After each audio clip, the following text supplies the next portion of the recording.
तो आज मैं आपको एक अनोखी रहस्यमय कहानी सुनाऊंगी। अगर आप चैनल पर नए हैं तो अभी सब्सक्राइब कर ले, यह मेरा दूसरा नया चैनल है ताकि और भी रहस्यमय कहानी सबसे पहले आप तक पहुंचे तथा कहानी पूरा देखें क्योंकि अंत में एक अनोखा रहस्य छुपा है। धन्यवाद। तो सुनिए।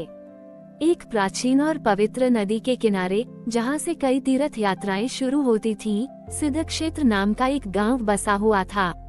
ये गांव अपने आस्थावान लोगों और दूर दूर से आने वाले तीर्थयात्रियों के लिए प्रसिद्ध था। गांव के ठीक बीच में एक प्राचीन शिव मंदिर था, जिसमें एक अस्पष्ट मार्गदर्शी शिवलिंग स्थापित था। यह मान्यता थी कि यह शिवलिंग तभी अपनी दिशा स्पष्ट करता था जब कोई तीर्थयात्री अपने अहंकार को त्याग कर सच्ची आस्था और निस्वार्थ भाव से अपनी यात्रा करता था, न कि केवल दिखावे के लिए। श्रावण मास में कई तीर्थयात्री इस मंदिर में आते थे और अपनी यात्रा शुरू करने से पहले शिवलिंग के दर्शन करते थे, यह मानते हुए कि शिवजी की कृपा से ही उनकी यात्रा सफल होती है। परंतु पिछले कुछ दशकों से सिद्धक्षेत्र के तीर्थयात्रियों में दिखावा और यात्रा का अभिमान बढ़ गया था। वे अपनी यात्रा को केवल एक शारीरिक उपलब्धि और सामाजिक प्रतिष्ठा का जरिया मानने लगे थे। हर कोई केवल कितनी दूर तक चला और कितनी कठिनाइयां सही इसका बखान करता था, जिससे उनकी यात्रा में भाव और पवित्रता कम हो गई थी। इस बदलती हुई मानसिकता का परिणाम ये हुआ कि भले ही बहुत से लोग यात्राएं करते थे, पर उनमें आंतरिक शांति और आध्यात्मिक बोध की कमी थी। अस्पष्ट मार्गदर्शी शिवलिंग, जो कभी सही दिशा दिखाता था, अब पूरी तरह से धुंधला और अस्पष्ट लगने लगा था। उसकी दिशा का कोई संकेत नहीं मिलता था। गांव में एक अजीब सी निराशा और भटकाव आ गया था। श्रावण मास आया, पर मंदिर में कोई उत्साह नहीं था, क्योंकि कोई भी तीर्थयात्री उस शिवलिंग से सही मार्गदर्शन प्राप्त नहीं कर पा रहा था। ग्रामीण चिंतित थे, क्योंकि उन्हें पता था कि शिवलिंग का अस्पष्ट होना उनके भीतर के अहंकार और शिव जी की नाराजगी का संकेत है। गांव में यात्री मोहन नाम का एक युवा तीर्थयात्री था। उसने कई कठिन यात्राएं की थीं और कई मील पैदल चला था, पर उसके भीतर एक गहरा अभिमान था। वह सोचता था कि उसने जितनी यात्राएं की हैं, उतना कोई नहीं कर सकता, और वह अपनी शारीरिक क्षमता पर बहुत गर्व करता था। वह अक्सर उन लोगों का उपहास करता था जो कम यात्रा करते थे या जो आंतरिक यात्रा की बात करते थे। उसका मन शिवजी की भक्ति से ज्यादा अपनी यात्राओं की संख्या और लोगों की प्रशंसा पर केंद्रित था। श्रावण का महीना आया। अस्पष्ट मार्गदर्शी शिवलिंग दिशाहीन दिख रहा था और सिद्धक्षेत्र में एक अजीब सी उदासी थी।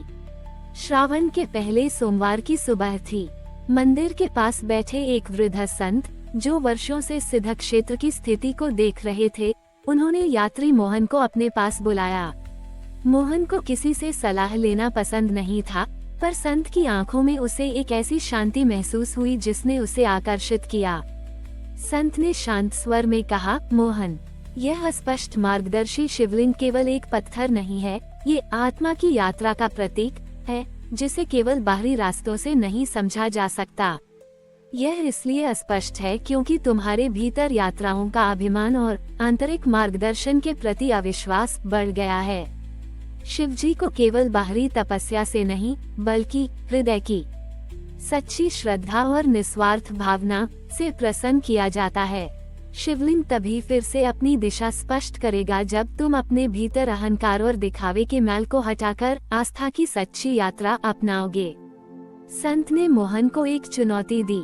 इस श्रावण में तुम्हें इस अस्पष्ट मार्गदर्शी शिवलिंग को फिर से उसकी दिशा स्पष्ट करानी होगी। तुम्हें इसके लिए किसी दूर की यात्रा पर नहीं जाना है, न ही किसी बड़े दल का हिस्सा बनना है।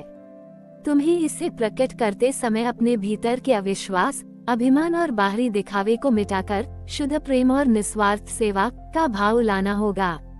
तुम्हें अपने हाथों से केवल अपनी अंतरात्मा के मार्गदर्शन के सहारे छोटी ही दिन इस शिवलिंग को स्पर्श करना होगा और अपने गांव के सबसे असहाय और भटके हुए लोगों को सही रास्ता दिखाना होगा, मानो तुम स्वयं शिवजी का मार्गदर्शन कर रहे हो। ये तुम्हारा आंतरिक यात्रा तप होगा। याद रखना, जब तक तुम्हारे भीतर का भटकाव नहीं हटेगा, तुम्हें शिवजी का वास्तविक प्रकाश नहीं मिलेगा। मोहन ने चुनौती सुनी। उसे यह काम असंभव लगा। वह कैसे अपने सारे ज्ञान और अनुभव को छोड़कर केवल अपनी अंतरात्मा पर निर्भर रह सकता था, जब उसने जीवन भर केवल भौतिक यात्राएं की थीं।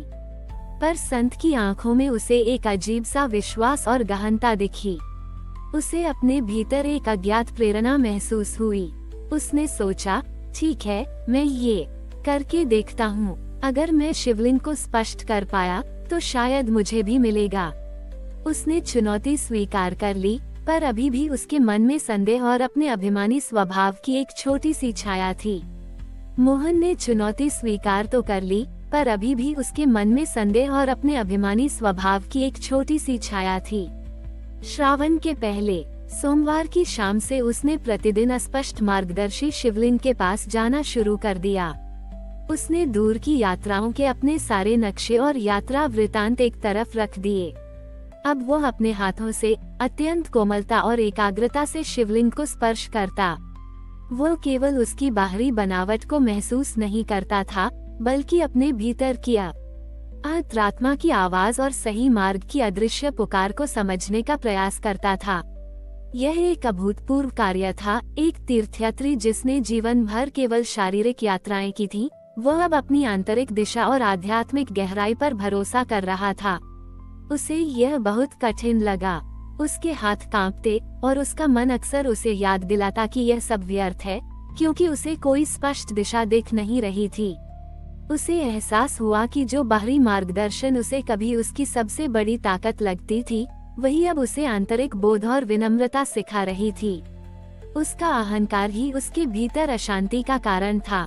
धीरे धीरे जैसे जैसे मोहन हर दिन निस्वार्थ भाव से शिवलिंग को स्पर्श करता गया और अपने गांव के सबसे असहाय और भटके हुए लोगों को सही रास्ता दिखाता गया, उसे केवल शारीरिक प्रयास ही नहीं, बल्कि एक आंतरिक बदलाव भी महसूस हुआ।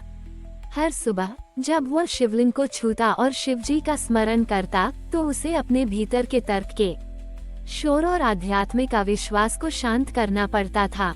उसका ध्यान अब केवल कितनी दूर चला गया या कितने मील तय किए, इस पर नहीं, बल्कि प्रत्येक स्पर्श की पवित्रता और आत्मा की सच्ची यात्रा पर केंद्रित हो गया था।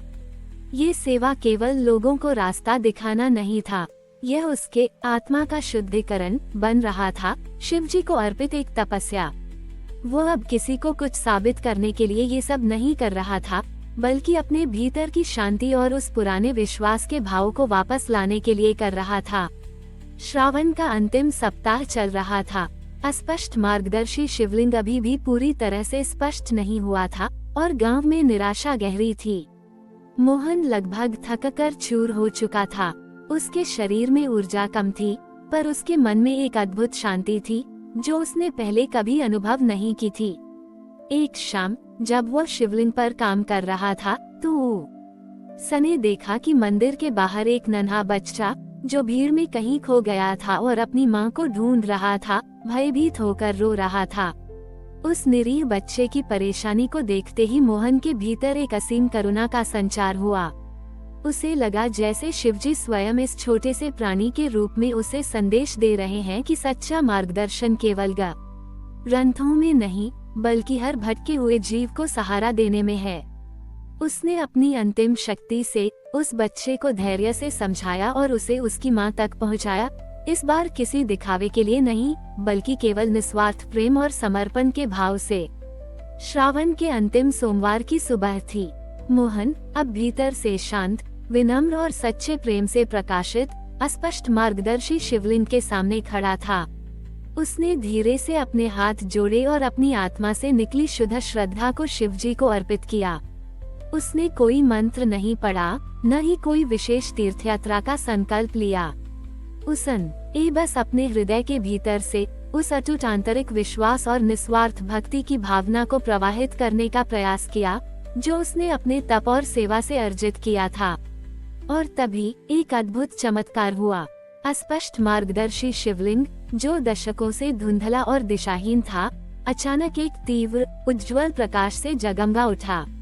उसकी आकृति पूरी तरह से स्पष्ट दिखाई देने लगी और उस पर एक स्पष्ट मार्ग अंकित हो गया, जो किसी अज्ञात दिशा की ओर इशारा कर रहा था। उसकी आभा इतनी विशाल और तेजस्वी थी कि उसने पूरे मंदिर को ही नहीं, बल्कि पूरे गांव को प्रकाशित कर दिया। मंदिर में फैला दिखावा और निराशा का माहौल तुरंत एक गहन शांति और आनंद में बदल गया। सबसे हैरान करने वाली बात ये हुई कि गांव के सभी भटके हुए लोगों को अपने जीवन में एक नई सच्ची दिशा मिल गई और वे अब आपसी सहयोग से रहने लगे। सिद्ध क्षेत्र में फैली निराशा तुरंत विश्वास, प्रेम और सामूहिक सद्भाव में बदल गई। गांव वाले, जो उस अद्भुत प्रकाश और शिवलिंग की नई भव्यता से आकर्षित होकर मंदिर की ओर दौड़े, वे शिवलिंग को पूरी तरह से स्पष्ट और तेजस्वी देखकर हक्के बक्के रह गए। उन्होंने मोहन को विनम्रता से शिवलिंग के सामने खड़े देखा। उसके चेहरे पर एक ऐसी दिव्य शांति और करुणा थी जो पहले कभी नहीं थी। उन्हें एहसास हुआ कि छोटी ये केवल एक चमत्कार नहीं था, बल्कि मोहन के भीतर के अहंकार, त्याग और अटूट आंतरिक मार्गदर्शन का प्रतिबिंब था, जिसने गांव को सत्य के उजाले से भर दिया था। सिद्ध क्षेत्र वास्तव में सच्ची आस्था, निस्वार्थ सेवा और सही दिशा का स्थान बन गया था। मोहन, जो कभी भटकता और अहंकारी माना जाता था, अब सिद्ध क्षेत्र के लिए एक प्रेरणा और सच्चा मार्गदर्शक बन गया। उसने गांव वालों को सिखाया कि सच्ची यात्रा और दिव्यता केवल बाहरी मील तय करने में नहीं, बल्कि अपने भीतर की विनम्रता, निस्वार्थ प्रेम और हर भटके हुए को सही दिशा दिखाने में मिलती है। अस्पष्ट मार्गदर्शी शिवलिंग अब केवल मंदिर का प्रतीक नहीं था, बल्कि एक निरंतर याद दिलाता था कि सच्ची भक्ति और आत्मा का समर्पण ही सबसे बड़ा प्रकाश है और वही हमें शिवजी के वास्तविक स्वरूप से जोड़ता है। हमारी और भी आध्यात्मिक एवं अनोखी कहानियाँ देखने के लिए हमारे चैनल पर जाएं तथा धार्मिक एवं पौराणिक अनोखी कहानियाँ हमारे चैनल पर है। कृपया जाके देखें तथा हमारे चैनल को सब्सक्राइब करके रखें और वीडियो लाइक जरूर करें। धन्यवाद।